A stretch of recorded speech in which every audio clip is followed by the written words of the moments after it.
Welcome to At Home and Abroad with Harris and Walker. Join us each week as we explore the far reaches of the globe in search of unique characters and stories to share. Reach beyond your front door as we uncover new perspectives, intriguing ideas, and lessons learned over time. Let's jump in.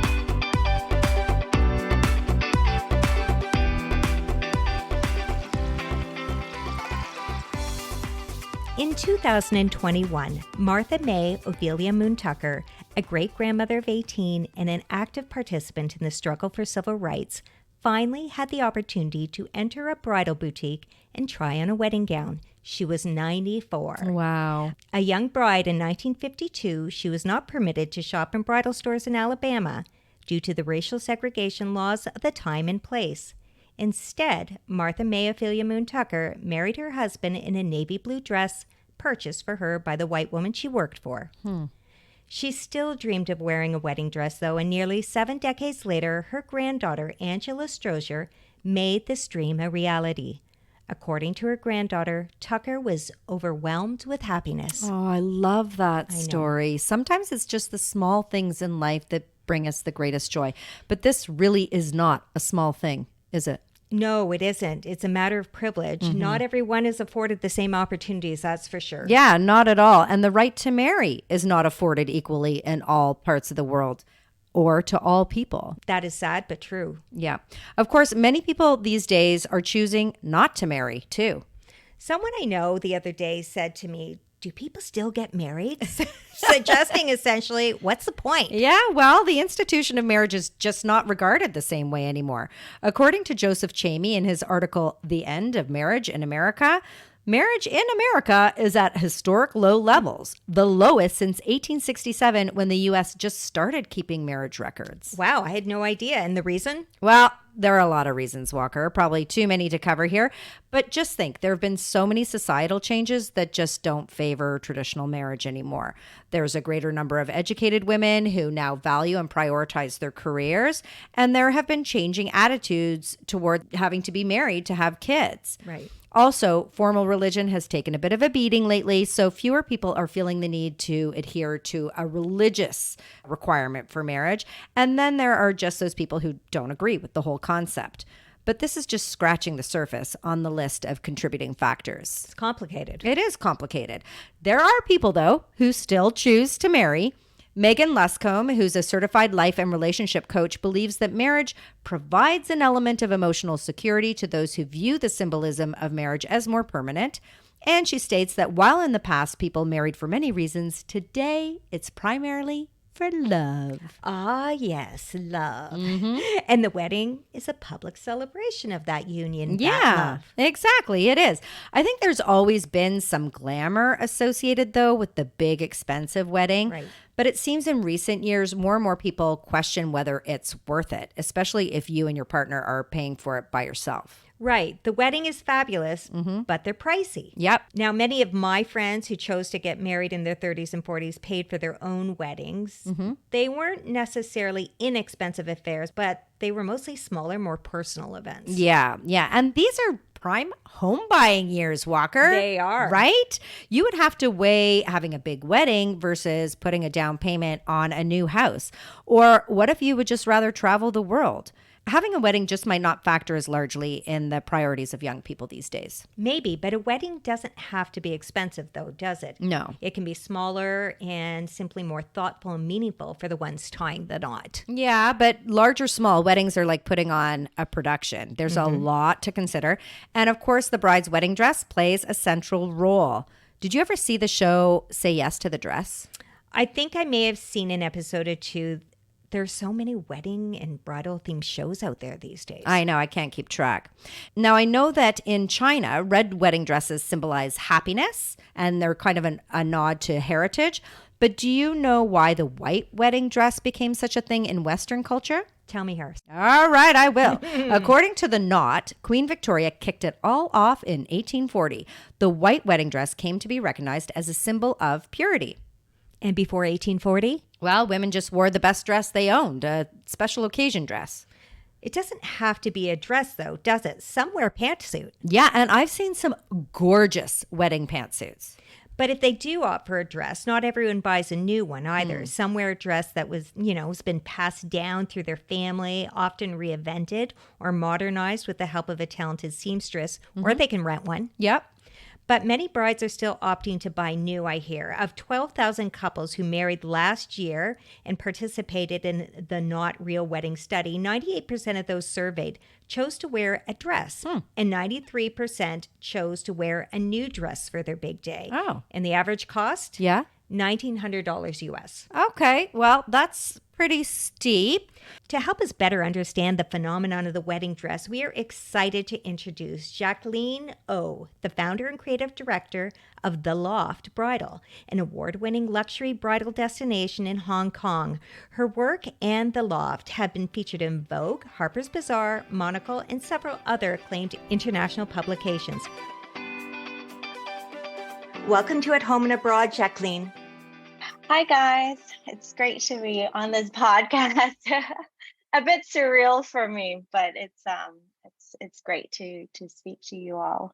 Excellent. Well, Jacqueline, you're a contributing editor to the renowned fashion magazine Vogue and have had a successful career as a buyer with fashion powerhouses like Givenchy, Celine and Lane Crawford. How have these experiences inspired and informed The Loft, the Lab of Fairy Tales? I think being a fashion buyer has really allowed me to push the boundaries. Obviously, when I started The Loft, I had utilized designer relationships to bring in collections that normally a bridal boutique won't be able to bring in. Okay. There are actually pieces that the designers create in white that they don't necessarily have a bridal collection will be able to be presented at Loft. And I also think that it has allowed me to offer a fresh perspective on bridal and create like a destination boutique that you can't get anywhere else in the world.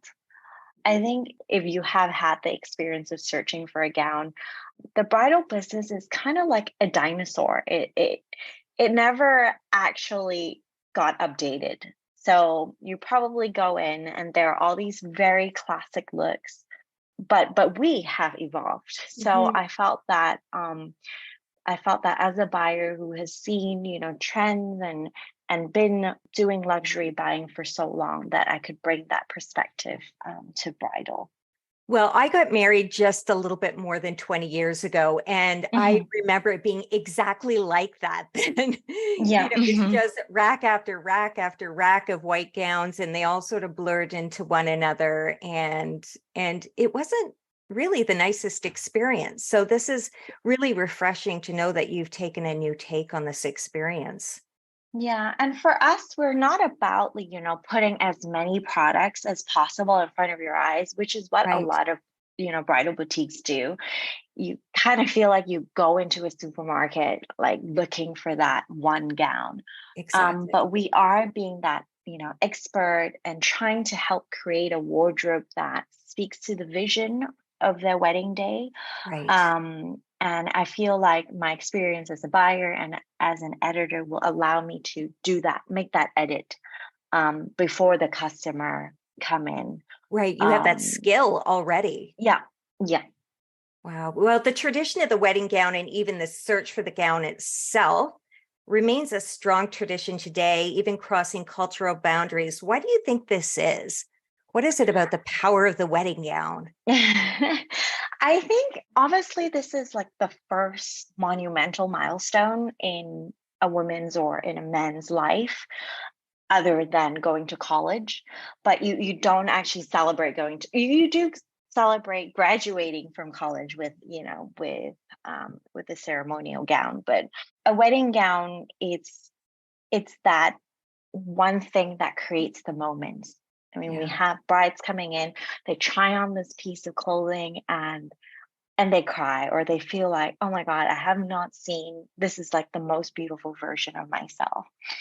And I also think that because there are all these fairy tale stories that we're used to from when we were much younger, and every time you get to a monumental milestone like Cinderella, you transform and you wear a beautiful gown. So I think that also really pushed this tradition forward. Hmm. Well, it's interesting you talk about the transformation Hmm. because it is such a critical part, the transformation, but still being you, right? Yeah, yeah, Finding that best that version of balance. yourself, Yeah. like you say. Now, you said that your sole passion is to empower women to create their very own fashion fairy tale down the aisle through curation, discovery, and expertise. How do you assess and support the vision of your clients? Like, how do you go about doing that? That's a big job. Hmm. Hmm. When they come in, they will actually get also a private one-on-one appointment. So whenever they're in for that hour or 2 hours, the entire store is theirs. Mm. So it's quite because I feel like, looking for a wedding gown, as I always tell my customer, it's as intimate as looking for a husband. So you're done finding the husband, and then now and then now you're looking for that gown that you want to walk down the aisle to marry him.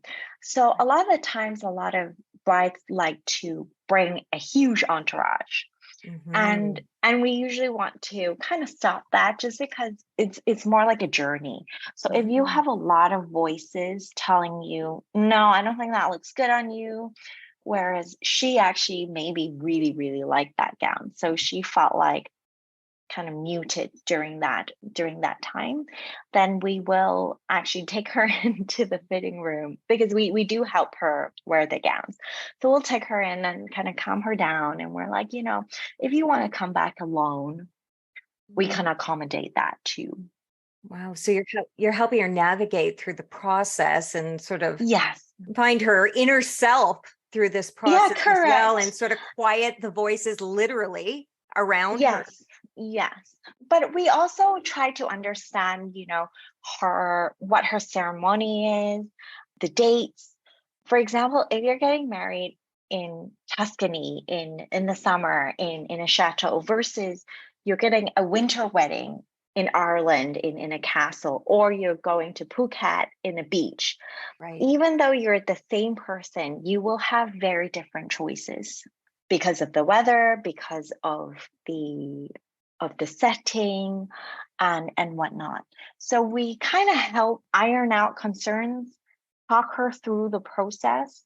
For example, Mhm. if you're in Phuket in 100 degrees, you're not going to choose a long sleeve gown that's super heavy. So there are these practical points that they might not think about, because everybody might be just getting married for the first time, so they don't think about these things, so we kind of clue them in to consider these. It's very customized and bespoke, isn't it, Jacqueline? Yes, correct. From every touch point, I mean, even if you send in an email today wanting to book an appointment, we already ask them the date, if you have a venue, and if they have an idea of what they like. Sometimes we have brides who, dreamt of something for the past 20, 30 years, Right.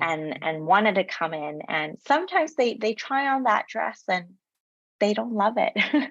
And they might Yeah. get so emotional about it, and we're like, you've been looking at catalogs, or watching cartoons and TVs, and you might not like that princess dress anymore. Me and my team, we sometimes consider ourselves like psychologists, because Yeah, they're gonna like talk them absolutely. through things, and obviously we'll get difficult family members that we want to Mhm. translate what they want as well. It's managing expectations and Yes. emotions and, the peripheral family and friends, Yeah. and because it, as you say, it is such a monumental transition in somebody's Hmm. life that you're helping them navigate, and you do want them to feel very comfortable and extremely confident when Yes. they're about to enter into that new Yeah. union in their life.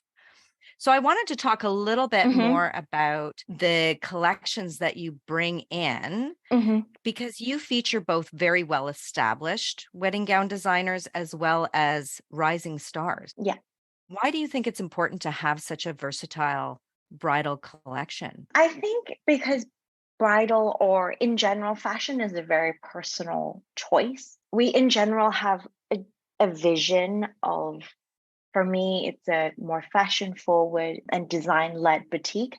But in Mhm. that criteria, there's still a lot of different designers. So I think having rising stars are important because they're young and they usually bring a fresh perspective. Whereas with the very well established designers, you can trust them on their craftsmanship, on their techniques and everything. So with rising stars, sometimes I like to watch them several seasons just to make sure that, craftsmanship wise and delivery wise, they Right. are on par with a well established brand, especially during, COVID. On time delivery, especially for bridal industry, is super important. Very important, I You, would yeah, you imagine. really can't miss a date. Do you find that younger brides tend toward the rising stars or towards the more classic and traditional, or is it kind of all over the place? I think it's all over the place actually. But we tend Mhm. to attract because we're known in the fashion industry, and fashion is all about, chasing for the new. So brides actually come to us for the rising stars.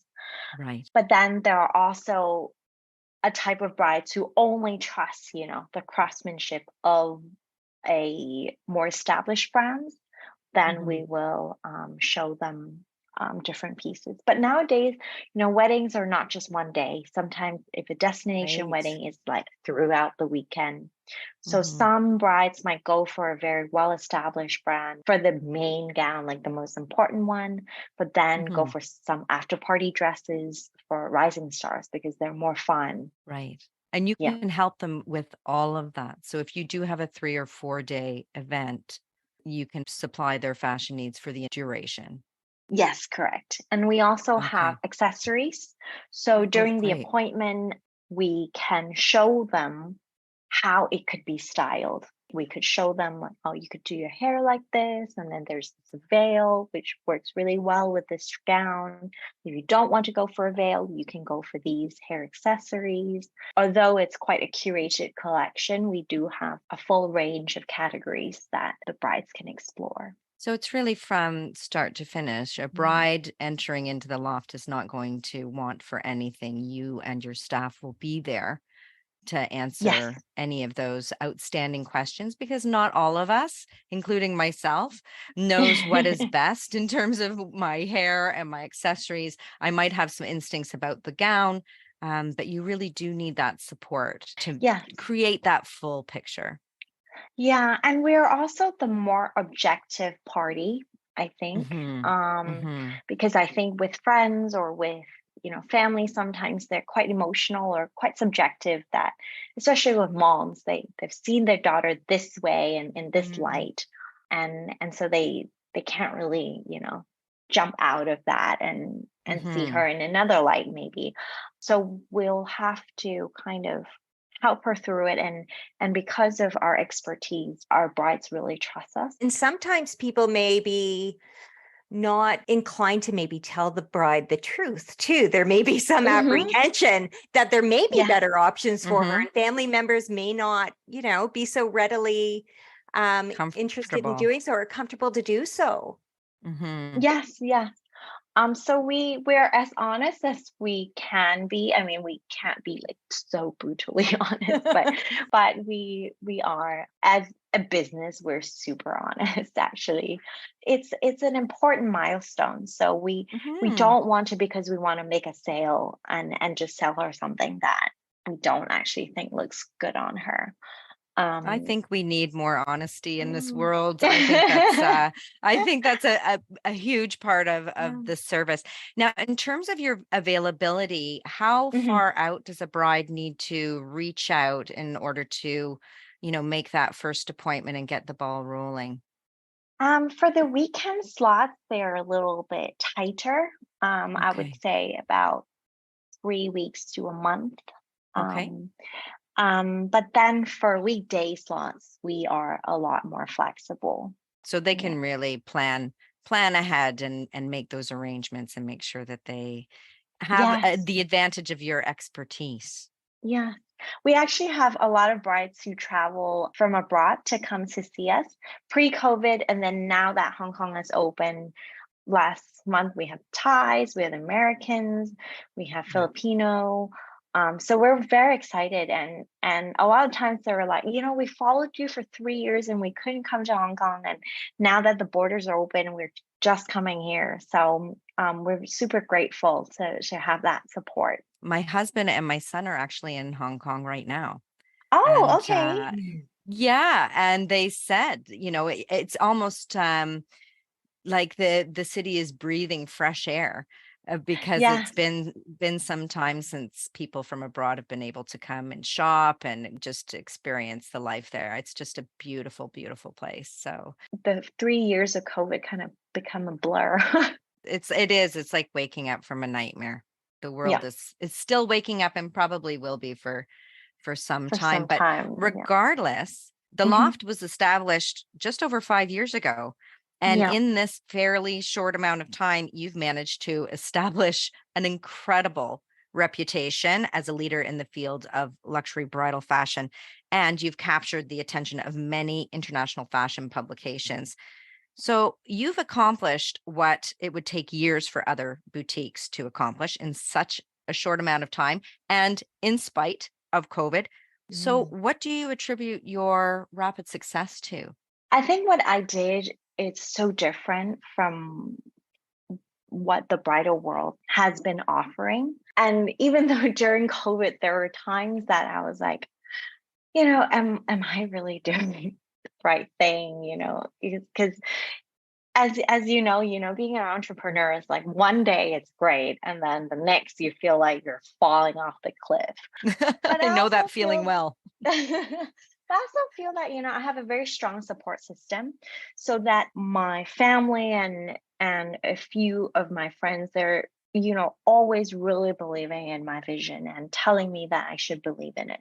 So I kind of just stick to my guns, and I Mhm. believe that, this is what people like. And even though now maybe they're not so receptive to this concept, but eventually they will see the light, or I will find my niche. Mhm. I think for me, being quite a niche, I have quite a niche curation of designers was very helpful, because first of all, as a startup, we don't have the investment to actually invest in a vast amount of designers, and that was Right. not my vision in the beginning either. Even if I have had that money, I wouldn't be doing that.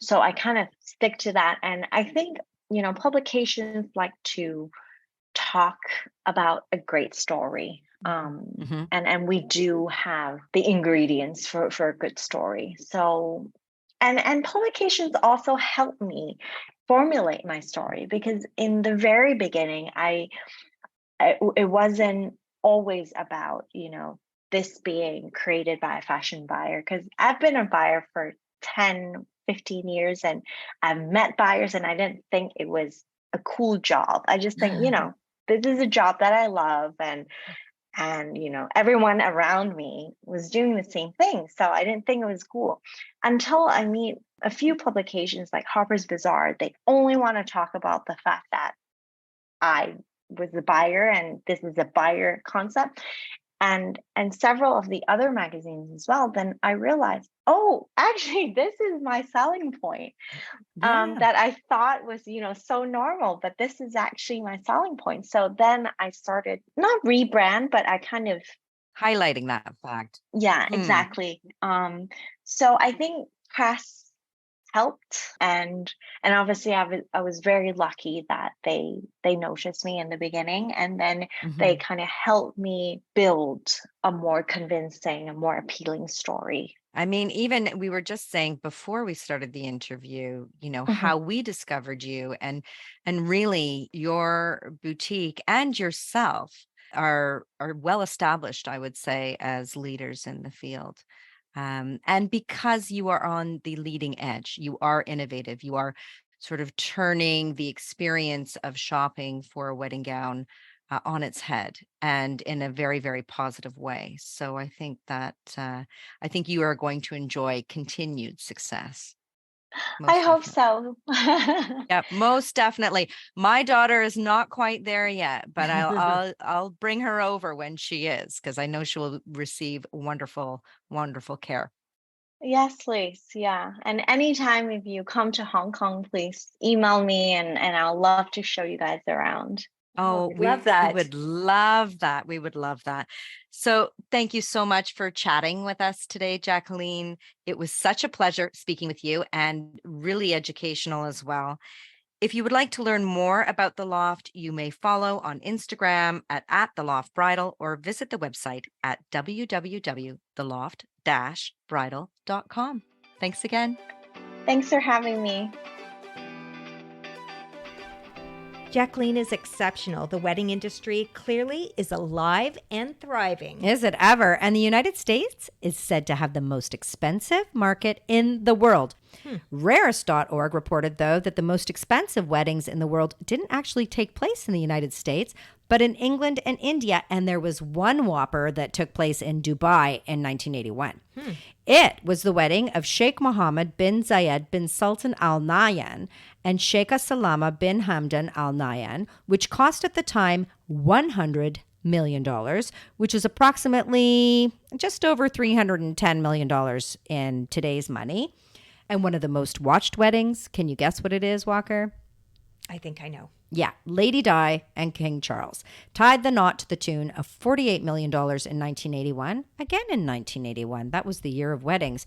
So well, over $110 million today. It was the most pricey English wedding ever in England.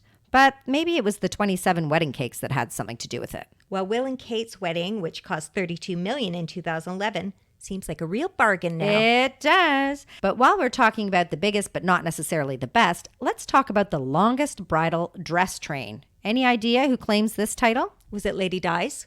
No, but her train was pretty substantial. It was 25 feet long, and her veil was 153 yards, too. Her veil. I'm mixing the train up with a veil. Yeah, that was such a gorgeous wedding. Anyhow, according to Guinness, the longest train was 8,095.4 meters long, or just over 26,000 feet, which was on display at a wedding in France on December 9th, 2017.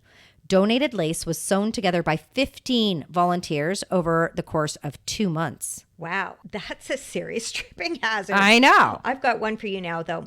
According to Guinness again, the largest wedding bouquet was created this year on January 22nd. It belonged to Angelina Sky of India and featured 9,400 flowers and was 136.7 meters in length. Oh my God. Did she carry that? You would need some serious arm days to prep for carrying that kind of bouquet. And maybe throwing that thing might not be a good idea. Might be a little ill-advised, cause some people some injury there. I know, right? So where did the whole tossing the bouquet ritual start anyway? Well, according to The Knot, which is the go-to source for wedding planning, it started in England. Okay. Female guests at weddings would attempt to tear off parts of the bride's wedding bouquet and wedding dress for good luck. Yikes. The dress? That seems a little frightening and a little much. I know. That would not make me a happy bride at all. Not at all. So I guess the throwing of the bouquet distracted the crazy women who are trying to rip your dress off for good luck charms so you could make an escape out the back door. Is that it? Over time, the lore developed that to catch the bouquet foretold who would marry next. Right. My baby sister actually caught mine, and she was 16 at the time, so I'm sure there were a lot of disgruntled bridesmaids looking on there. But who caught yours, Walker? Oh, I can't remember. You know, I was probably too tired and too many champagne cocktails by that point to remember. Right. So let's talk about the cake. It's usually a showstopper that reflects the two people tying the knot. Right. Have you ever heard about the tradition of keeping the top tier of your wedding cake and eating it on your first anniversary? I have. That seems to fly in the face of food safety, though, doesn't it, Walker? Unless you freeze it, Harris. Okay. But supposedly this was a really popular practice in the 19th century, and people saved it, that top tier, for their first child's christening. Like, how long is that? Well, people had children super fast after getting married. I know, but did they have refrigeration, Walker? This is grossing me out. I can tell you I did not save my cake. I actually don't even remember my cake, but it would have been a pain bringing it home from the Bahamas. But check this out. The world's oldest complete wedding cake is a 4-tiered cake made in 1898. Wow. I know. So whose wedding cake was it, and why wasn't it eaten? Okay, well, it was created by Baker C.H. Philpott in Basingstoke, England. It served as part of a window display for 66 years. Wow. And then when the bakery closed, it was moved to the Philpott home, and then it found its final resting place in 1995 at the Willis Museum. I love stories like this. It must have been a fruit cake. Yeah. I'm thinking that. Those cakes can last forever. I once found one tucked away at the top of my kitchen cupboard when we first moved into our first house. Oh my gosh, are you serious? A fruit cake? Mm-hmm. Was it a housewarming present?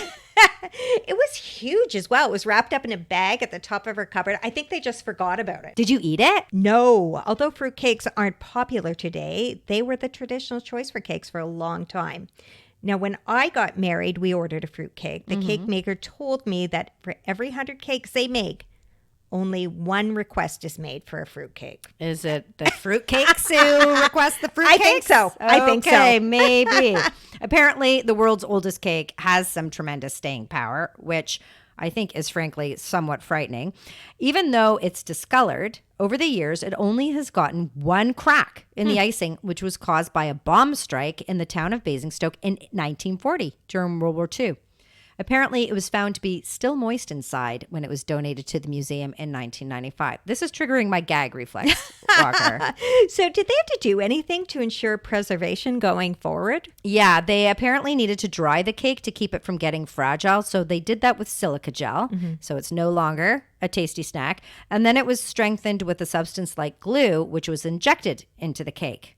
Wouldn't you love to see it though, Harris? Yeah, maybe. We really need to make plans to visit some of these weird and wonderful things we mention in our episodes. I know, we really do. Someday, Walker. So, did everything go as planned on your wedding day? Well, it was pretty chill, aside from my nerves. It went off without a hitch, I would say. Definitely no uninvited guests interrupting the ceremony or drunken people wandering around making a scene. But that's the beauty of a destination wedding. It keeps all the riffraff at bay. What about you? Just a little hiccup. I chose to have these wreaths of lilies on the front doors of the church to greet our guests. But I found out later that someone from inside the church opened up the church doors and propped them up and thought it would be very nice to welcome the people with open doors, not knowing the wreaths were tucked behind. So nobody saw these beautiful wreaths. They're pretty pricey, so it stung a bit. Yeah, that's such a shame. I would say that was the only issue. After the wedding, though, we stayed the night at a local hotel before we headed out on our honeymoon. And guess who forgot her change of clothes? No. I had to leave the hotel in my wedding dress. Oh my gosh, that's hilarious. I bet you got a lot of looks. Wow. Yes. I wasn't happy about it at all. That's for sure. Well, at least you got to wear it another time, get a little use out of it. We did also have a little extra drama leading up to the wedding. A friend of mine told me that my first mistake was thinking that the wedding was just about me and my husband, when really it was about friends and family. I hope that was a joke. That's a little narcissistic, no? I mean, friends and family should be considered, of course, but the priority? Well, I think it was meant to be a bit tongue-in-cheek. Okay. But, what do you think of this story? A wedding guest recounted their recent experience on Reddit. Apparently, they were expected to stand in a river throughout the wedding ceremony. Oh. They said the minister and the couple getting married stood on land, but all the guests were asked to stand in knee-deep water for the entirety of the ceremony. That sounds stupid, but kind of funny. Right. And this just wasn't a still pond either. The water was rushing. Oh. Children and a couple of older guests stood up to their ankles as the water would have been too high and carried them off. Did they have to wear life jackets? I don't know. They Because that didn't would mention ruin that. my wedding outfit. I'm just telling you right now. Apparently, this did not sit well with the partner of the bride's brother. And to quote them, "I'm sure it made for great photos, but I personally really dislike mud, germs, insects, and whatever diseases are found in that stream." This guest refused to go in the water. The bride and groom wouldn't start the ceremony until everyone was in the river, though. So it became a huge kerfuffle, which delayed the wedding by half an hour. And needless to say, the rogue guest was persona non grata with their spouse and everyone else after the party. Yeah, well, that's not totally surprising because people hate waiting, and they were having a bit of a negative impact on the couple's special day. But I kind of get it. River bottoms can be gross and icky. Anyway, what were the comments like on the post? I'm sure pretty interesting. Yeah, most were in support of the guest, but a few thought that the individual was making too big a deal out of it. Yeah, I guess the real problem is the fact that that guest was not prepared. If you knew about this river business and you didn't want to stand in it, you could have canceled or come late, or at the very least, worn your swimsuit and water shoes. Bingo. Yep. And maybe the bride and groom would have done better to understand that standing in the river is not for everyone, right? I know, it seems a little navel-gazing to me, but maybe there was a bridezilla factor involved. Ah, yes, the bridezilla. According to the Cambridge Dictionary, a bridezilla is a woman who is getting married who becomes difficult and unpleasant to deal with because she wants to control every aspect of her wedding. I don't understand the difficult and unpleasant bit. I know that there can be a lot of stress juggling all the decisions, expenses, and keeping everyone happy. But you weren't a bridezilla, were you, Walker? I can't No. imagine that. No. Not like the brides mentioned in the article, Batshit Crazy Hall of Fame, the 5 biggest bridezillas we've ever seen on glamour.com. Time to buckle up. That's a pretty telling title. I know, I love it. I'm going to mention just 2 or 3 here because they're just too good. Okay. One bride told her bridesmaids that they would not be in the wedding party if they couldn't afford to pay to go to Vegas for the bachelorette. Ouch. I know, that's really rude, a little unreasonable, because not everybody has the financial resources to do such a thing. But another bride, get this, wanted all of her bridesmaids to lose weight for the wedding, which is rude enough as it is, but not so much that they ended up skinnier than the bride herself. I'm sure that happens a lot. Do you think so? I think so. I am sure of it. Like you would ask people, hey, listen, can you drop 40 pounds for my wedding, but not 45 because... There's some pretty crazy people out there. Is she weighing them all to I make don't sure? know. I don't know. I think it's totally rude. And yet another crazy bride requested cash gifts from her bridesmaids in advance of the wedding. Advance of the wedding. That's in such poor taste. Oh my gosh, beyond. And weddings are as unique as the architects who designed them, though, aren't they? A bridezilla's wedding would be something to behold, I'm sure. Oh yeah, lots of crazy drama. It might be kind of entertaining. But it's not just the brides who misbehave, is it? There's no end to the stories of badly behaved grooms, mother-in-laws, members of the wedding party, and guests. Yeah, and there's typically a lot of booze flowing, so the likelihood of things to get a little off kilter is pretty good. Cosmopolitan.com reported one woman's story, and this is a doozy. She had attended her best friend's wedding, and her best friend was marrying a twin. Okay. Can you see where this is going? Yes.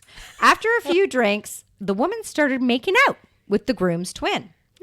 But when her best friend walked in on them, as they were in bed doing nasty things, the woman discovered it wasn't the twin, it was the groom. Oh yeah. Oh my goodness. So are the best friend and the bride still BFFs?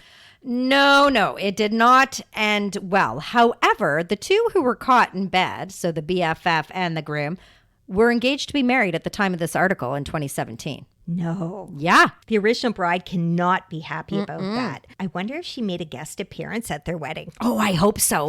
That's a really good question. Now, do you know where the term tying the knot comes from?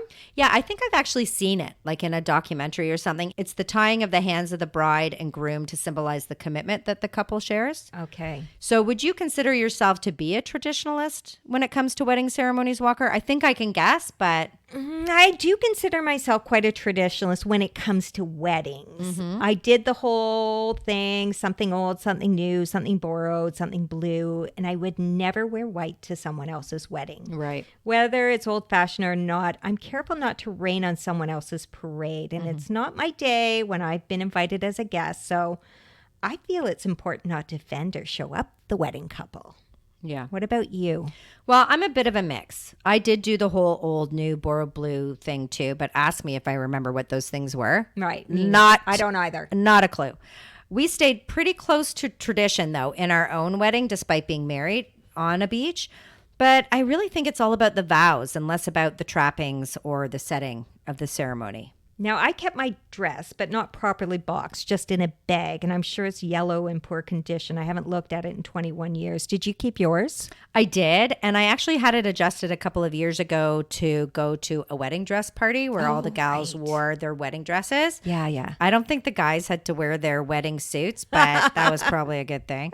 But I'm thinking now I'll probably get the train removed and make it into something I can wear more often. Oh, that's neat. Yeah. So, about the old tradition of not seeing your partner before the ceremony, did you stay out of sight the day of your ceremony before the wedding? Well, we couldn't really because we were sharing a hotel room. But once he left for the day, the next time I saw him was on the beach looking pretty nervous. How about you? Well, we did spend the night away from each other. I spent the night with my bridesmaids at one of their homes. Oh, that's nice. Now, this tradition is rooted in practice of arranged marriages, right? Yeah, apparently so. Again, according to the Knot, this amazing resource for all things marriage and wedding, couples were kept from seeing each other prior to the wedding so that if they didn't like each other's physical appearance, too late to call it off. But that doesn't seem very fair, does it? Not at all. Now, we can't talk about weddings, though, without talking about the rings, and particularly why we wear them on the left hand on the fourth finger. Actually, some cultures, I think, wear them on the fourth finger on the right hand, too. That's right. Yeah. Supposedly, it was believed that a vein in that finger on the left hand connected the finger and therefore the ring with the heart. Oh, that's kind of cute and kind of disgusting all at the same time. It is. Yeah. So we've spoken quite a bit about superstition and tradition for a lot of this episode, but let's break away from all of that for a minute. Excellent idea. Okay, so I came across a pretty interesting BuzzFeed article that featured people who have planned non-traditional weddings. Okay, so tell me, I'm curious. Okay, so there's a lot of what you might expect, a lot less formality, weddings that occur in the morning. One couple, and this one I love, even had breakfast food for dinner. Brinner.